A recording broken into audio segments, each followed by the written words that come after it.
परिकल्पना हमने पिछली क्लास में कर लिया था। आज जो हम देखेंगे वो न्यादर्श क्या होता है। इसी को प्रतिदर्श भी बोला जाता है, प्रतिदर्श या फिर सैंपल। सैंपल का मतलब होता है कि जब आप बहुत ज़्यादा मात्रा में कोई वस्तु हो या कोई जनसंख्या है तो सबके बारे में, सबकी विशेषताओं को एक एक करके जान पाना थोड़ा सा मुश्किल कार्य है। तो क्या करते हैं, हम उन्हीं में से कुछ चीज़ों का या कुछ मात्रा में चुनाव कर लेते हैं। जब कुछ मात्रा में चीज़ों को अलग कर लेते हैं तो फिर उसके गुणों को जान करके हम अंदाज़ा लगाते हैं कि जहाँ से हमने इसको निकाला है उस पूरे के पूरे क्षेत्र का लगभग यही विशेषता होगी। जैसे एग्जाम्पल के तौर पे मान लीजिए आप किसी दुकान पे जाते हैं, किराना स्टोर पे जाते हैं और आप दाल खरीदना है आपको। दुकानदार से आप कहते हैं कि भाई थोड़ा सा सैंपल दिखाइए आप दाल का, और वो मुट्ठी भर दाल लेकर आता है, आपको देता है, आप चेक करते हैं उसे और आप समझ जाते हैं कि जैसी क्वालिटी इसकी है यानी मुट्ठी भर दाल की, वही क्वालिटी अंदर रखी हुई बोरे भर दाल की होगी। जो भी जितनी भी दाल हो उस सब की क्वालिटी क्या होगी, वही होगी। यही होता है सैंपल कलेक्ट करना। तो जब आप रिसर्च कर रहे होते हैं उस दौरान आपको बहुत सारे आंकड़ों की ज़रूरत पड़ती है और उन आंकड़ों के लिए ज़रूरी होता है कि आप सर्वे करें, आप सैंपल कलेक्ट करें। तो सैंपल कलेक्ट करने के दौरान आप किस तरह के सैंपल का प्रयोग करते हैं और उसको कैसे कलेक्ट करते हैं, इस क्लास में हम वही देखेंगे। ठीक है। तो होता क्या है कि जब रिसर्च होता है, रिसर्च की जो प्रक्रिया है भाई, अगर एक एक व्यक्ति से, मान लीजिए कि आपका रिसर्च जो है वो समाज के पहलुओं से जुड़ा हुआ है, तो आप जनसंख्या के एक एक व्यक्ति से आप जा कर के अपनी जानकारी इकट्ठा करेंगे तो ये कार्य तो मुझे लगता है कि बहुत समय लग जाएगा और बहुत कठिन भी है।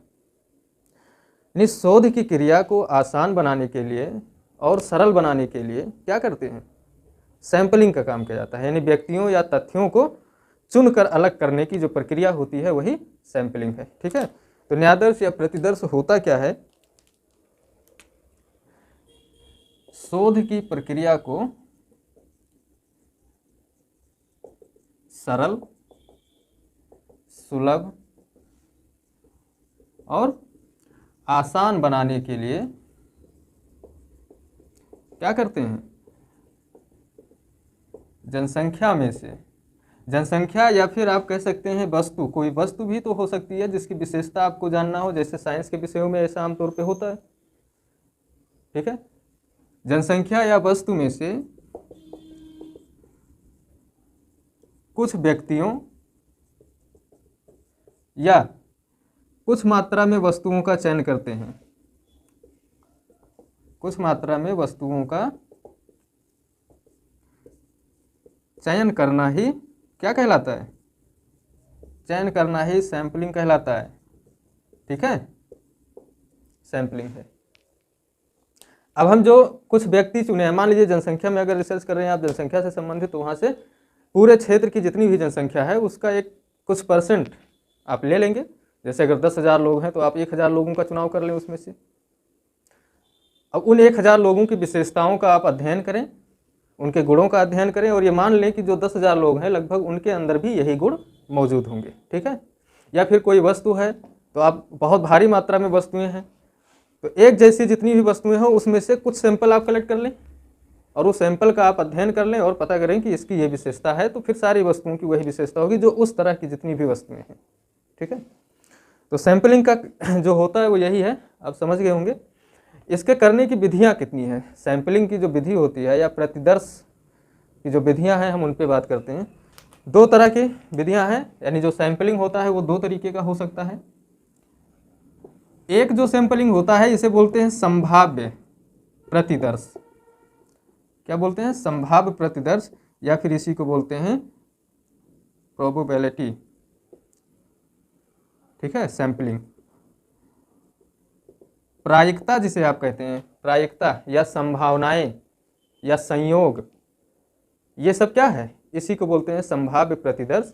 ठीक है। इसमें हम क्या करते हैं, लॉटरी विधि का प्रयोग करते हैं। जैसे आप पासा देखे होंगे, या पासा नहीं एटलीस्ट आप सिक्का तो उछाले ही होंगे। तो जब आप सिक्का उछालते हैं तो फिर क्या होता है कि दोनों पार्टियां ये मानकर चलती हैं कि मेरे आने का भी चांसेस है और सामने वाला ये मानकर चलता है कि नहीं, मेरा जो निशान हमने चुना है, जैसे आपने टेल चुना है या किसी ने हेड चुना है, तो टेल और हेड आने की बराबर संभावना होती है, इन दोनों में से कोई एक आएगा। ऐसे लॉटरी होती है, बहुत आप 100 लोगों का नाम लिख करके आप पर्ची में रख दीजिए और फिर उसको मिक्स कर दीजिए। अब वो 100 लोग सब के सब ये मान सकते हैं कि मैं आऊँगा, मेरा सिलेक्शन होगा। भाई 100 में से 10 लोगों का सिलेक्शन करना है, 10 से पर्ची निकालनी है, तो सब के आने की चांसेस रहते हैं। ये जो लॉटरी मेथड होता है उसी को बोलते हैं संभाव्य प्रतिदर्श। इसमें क्या होता है, संभावनाओं पर हम चुनाव करते हैं, किसका, सैंपलिंग का। ठीक है, सैंपल का जो चुनाव करते हैं वो संभावना के आधार पर।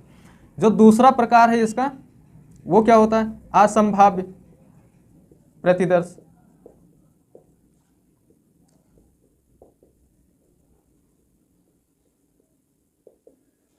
ठीक है, असंभाव्य प्रतिदर्श में क्या होता है, इसमें लॉटरी मेथड काम नहीं करता है। ठीक है, तो देखते हैं संभाव्य प्रतिदर्श के बारे में। इसके भी कुछ प्रकार दिए गए हैं। संभाव्य प्रतिदर्श में एक विधि जो होती है वो होता है क्या, साधारण यादृच्छिक प्रतिदर्श।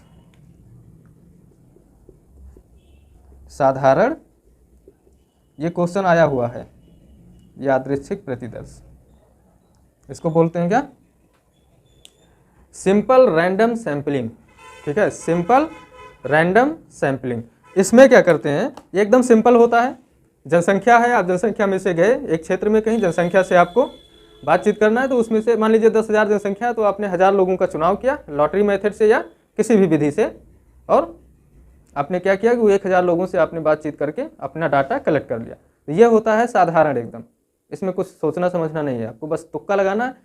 संभावनाओं पे आपको 1000 लोगों का चयन करना है, वो 1000 लोग कौन होंगे ये डिसाइड नहीं है। आपने एक लॉटरी वाली विधि अपनाई, या फिर आपने पासा, या फिर हेड टेल वाला मेथड अपनाया और सेलेक्ट कर लिया। ठीक है, 1000 लोगों को। लेकिन इस तरह की जो विधि होती है, साधारण यादृच्छिक प्रतिदर्श जो विधि है, इस विधि का प्रयोग आप उसी जनसंख्या के लिए कर सकते हैं जहां पूरे क्षेत्र की जनसंख्या एक समान हो, सजातीय हो, यानी एक जैसे गुणों को धारण करती हो, उनमें विविधता नहीं होनी चाहिए। ठीक है, तब आप इस तरह का चुनाव करेंगे। एक दूसरा मेथड जो होता है स्तरीकृत यादृच्छिक प्रतिदर्श। स्तरीकृत यादृच्छिक प्रतिदर्श,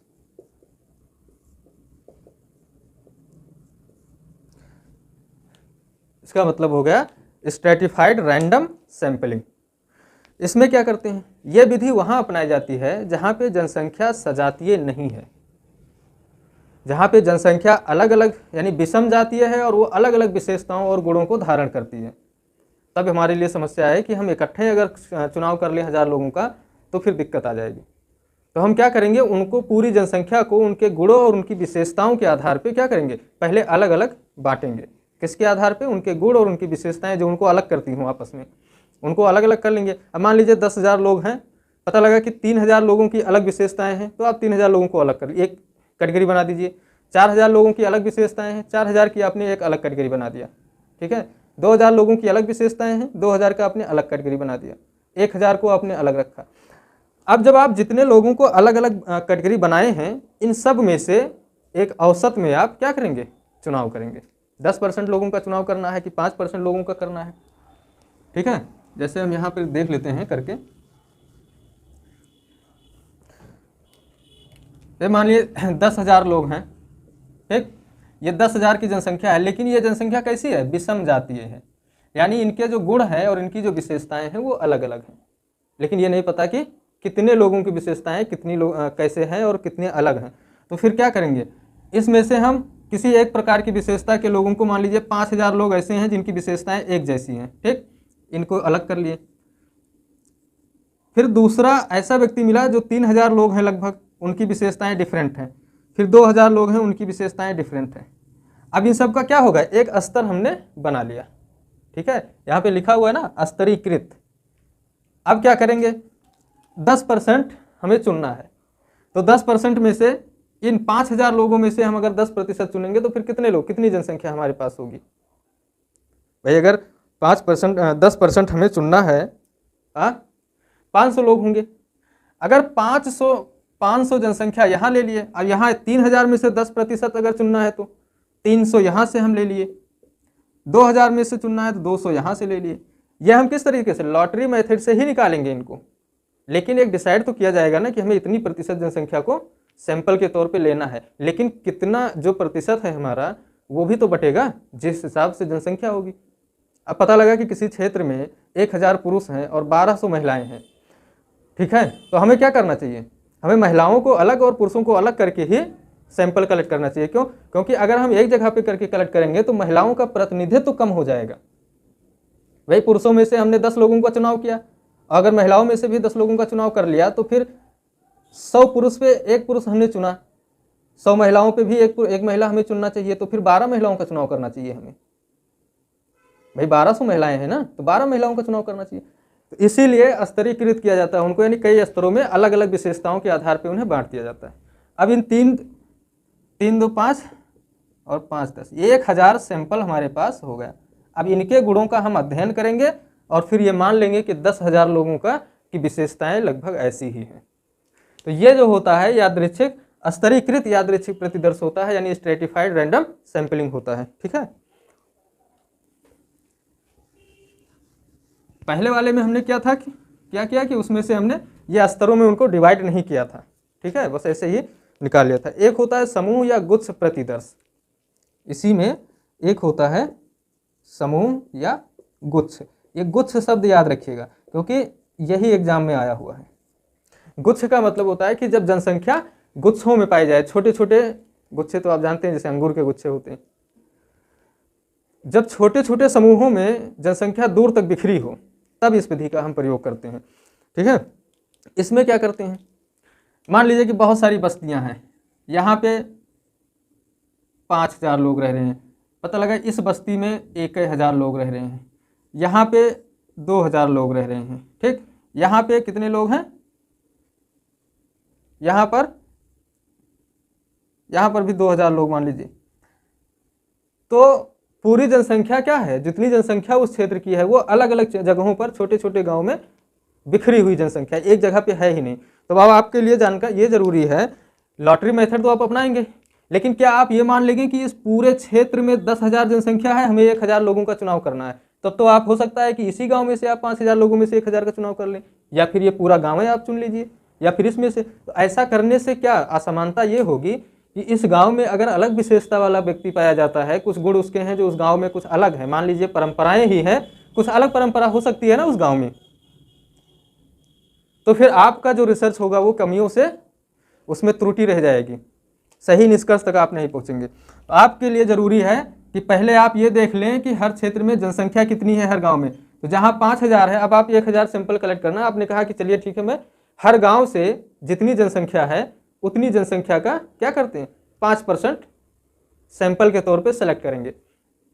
5000 लोग हैं, 5% आपने ले लिया तो कितना आया आपके पास,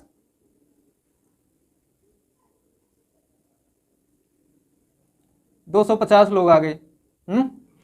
1000 में से आपने 5% लिया, 50 आ गए। 2000 में से आपने 5% लिया, 100 आ गए। फिर 2000 में से 5% लिया आपने, 100 लोग आ गए,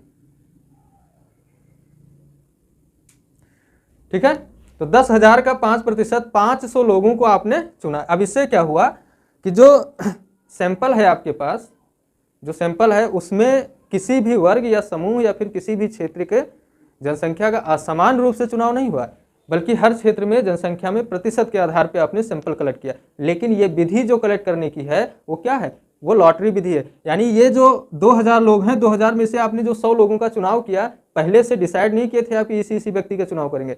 आप गांव में पहुंचे और आपने 2000 लोगों का नाम लिखा पर्ची में और एक टोकरी में डाल दिया, और आपने किसी सीनियर व्यक्ति को बुलाया, कहा कि सर आप 100 पर्ची इसमें से निकाल दीजिए। वो 100 पर्ची निकाला, फिर आपने नाम पढ़ा और जो 100 लोगों का नाम आपने बोला वो 100 एक साइड हो गए। अब आप उनकी सैंपलिंग करेंगे, उनके बारे में आप जानने की कोशिश करेंगे, ठीक है, अपना सर्वे वहाँ पूरा करेंगे। ये लॉटरी मेथड होता है। तो जो संभाव्य है, संभाव्य शब्द का मतलब ये होता है कि संभावनाओं के आधार पर हम चुनाव करते हैं। तो यहाँ पे दो के दोनों 1000 लोग खड़े थे, इसलिए कि हो सकता है मेरा नाम आ जाए। वो बोल रहा था कि शायद मेरा नाम आ जाए, कोई और कह रहा है शायद मेरा नाम आ जाए। इसका मतलब सब के सब यानी 2 के 2000 लोग ये मानकर चलते हैं कि मेरा नाम आ सकता है, लेकिन आता कितने लोगों का, सिर्फ 100 लोगों का। यही होती है संभावना, ठीक है, संभाव्य प्रतिदर्श।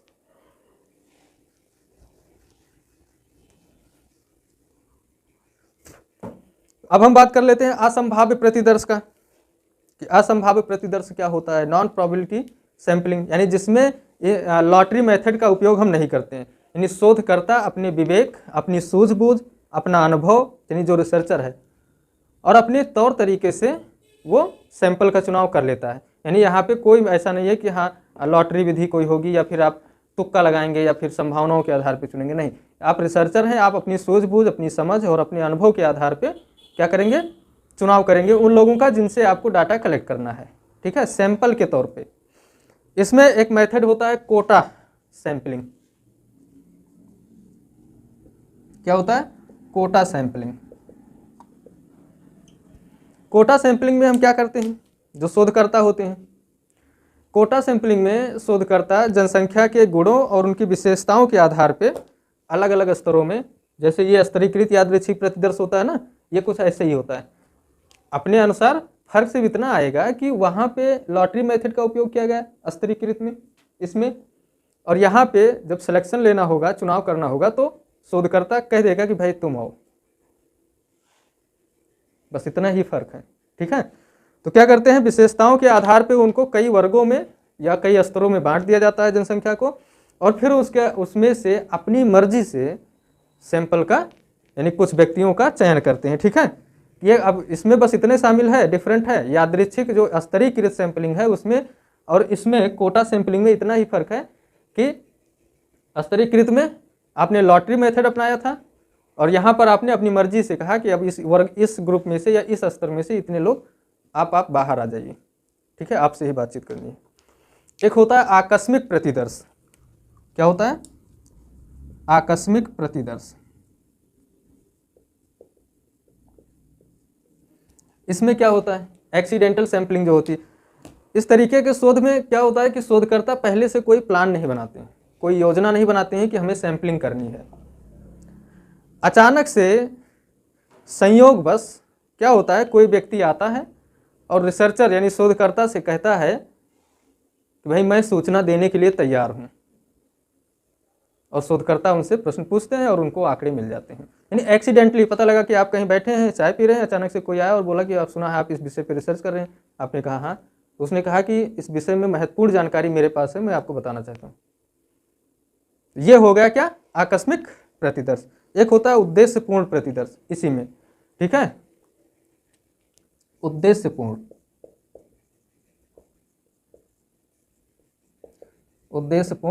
प्रतिदर्श। इसमें क्या होता है, इसमें जब उद्देश्य जो रिसर्चर होता है, शोधकर्ता होता है, किसी विशेष उद्देश्य को लेकर जब रिसर्च करता है तब इस विधि का चुनाव करते हैं। इसमें जो निर्णायक प्रतिदर्श होता है, यानी सैंपल भी कहा जा सकता है, इसको निर्णायक सैंपलिंग भी कहा जा सकता है। मान लीजिए कोई विशेष उद्देश्य यह है कि किसी क्षेत्र में बाढ़ आई है, ठीक है, अब भूकंप आ रहा है, अब इन सब क्षेत्रों का में अगर रिसर्च करना है तो उसका उद्देश्य तो आपको पहले से ही सब एकदम कन्फर्म है कि हमारा उद्देश्य क्या है, कि बाढ़ प्रभावित क्षेत्रों की समस्याओं का निवारण करना आपका उद्देश्य है। तो आप बाढ़ प्रभावित क्षेत्रों में जाएंगे और वहाँ आप सर्वे करेंगे, वहाँ पे आप सर्वे करेंगे, उसी क्षेत्र के लोगों से आप बातचीत करेंगे। यही होता है, यही इसकी विशेषता है कि जब आप किसी उद्देश्यपूर्ण शोध को पूरा करते हैं तो फिर जिस फील्ड में आप काम कर रहे हैं उसी जगह पे जा करके आप सर्वे करेंगे, वहीं के लोगों का अनुभव आप लेंगे।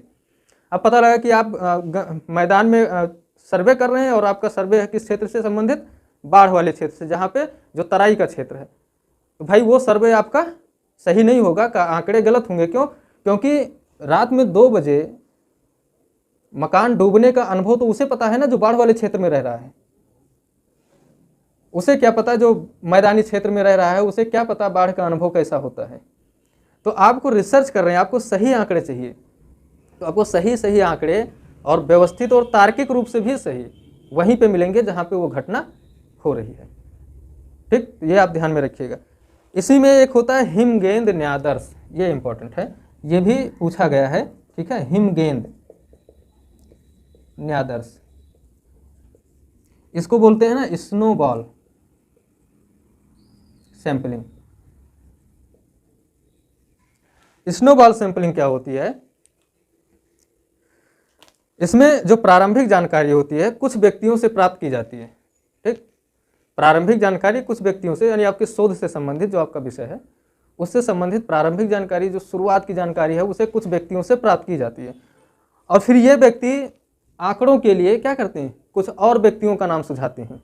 कि भाई आप उनसे जा करके इसके संबंध में और बातें करिए। अब जब आप वहाँ पहुँचे तो वो भी कुछ बातें आपको बताया, लेकिन उसने फिर बाकी बातों के लिए किसी और व्यक्ति का नाम सुझा दिया आपको। अब आप उसके पास पहुँचेंगे, वो व्यक्ति भी किसी और का नाम बताएगा, यानी ये एक श्रृंखला चलती रहेगी और तब तक चलेगी जब तक आपको शोध से संबंधित कंप्लीट जानकारी आपको ना मिल जाए। यही होता है क्या, हिमगेंद न्यायादर्श या प्रतिदर्श। ठीक है, तो ये बातें थी सैंपलिंग की। आपने देखा मैंने बहुत बार रिसर्च के चरणों में बहुत बार ये बात आपसे कही कि सैंपल कलेक्ट करना, सैंपल कलेक्ट करना। ये जो सैंपलिंग होती है वो किस तरीके से कलेक्ट की जाती है और कितने प्रकार होते हैं, ये आपने पूरी तरह से देख